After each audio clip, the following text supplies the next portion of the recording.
Goodwill exists because it is understood that what is book value and what is actual value derived from an opinion of future cash flow will always differ, right? Anytime you make a decision to buy something, it is a subjective decision based on what your anticipation of future conditions would be.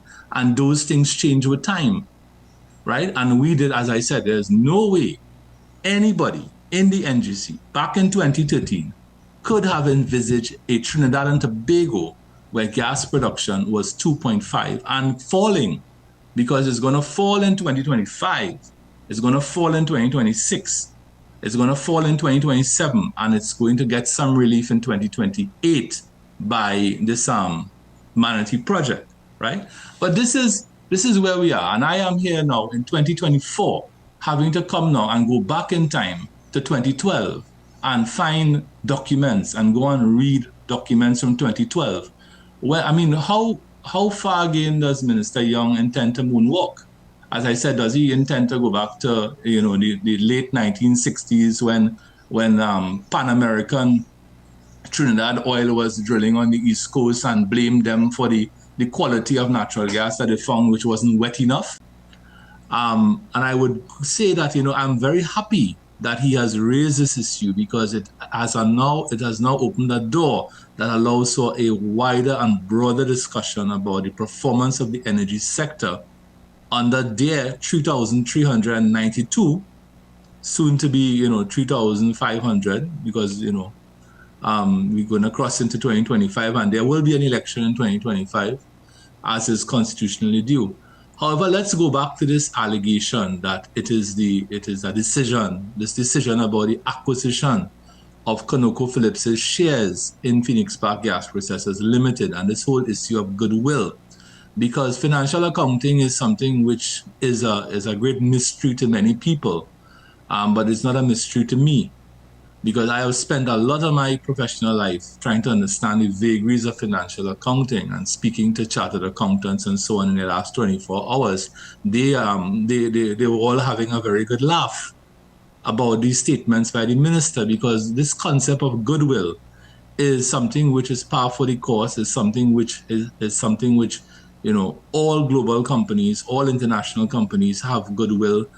That's why it exists as an accounting feature in financial accounting. So they have. That's the end of Atlas Methanol. Talk about that.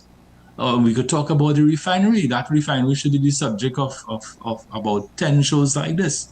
Again, there was a misunderstanding of accounting, and I come back to the fact that there is a misunderstanding of financial accounting. I recommend Minister Young get a book by a gentleman called Frank Wood. It's a basic accounting text. He could get it in RIK or in Mohammed's Booksellers, anywhere in Trinidad and Tobago. The author is called Frank Wood. And people who have studied accountancy, they would know that name, Frank Wood. He is one of the gurus of accounting. So yeah, he could get that book and study, and then of course ACCA's website is replete. Or if he wants, he could talk to many chartered accountants. I don't know if there's a chartered accountant in the cabinet, but there's certainly many chartered accountants around Trinidad. Some of them are retired and they have time, and they may want to give him a few tips and so on. But goodwill is par for the course in international business. It's par for the course in financial accounting, right? And the question then this morning is, why was the goodwill related to that acquisition in 2013 impaired in 2023 and not in 2020, 2021 and 2014? You made a statement in respect to it was this government's policy and decision making that has led to such a decline.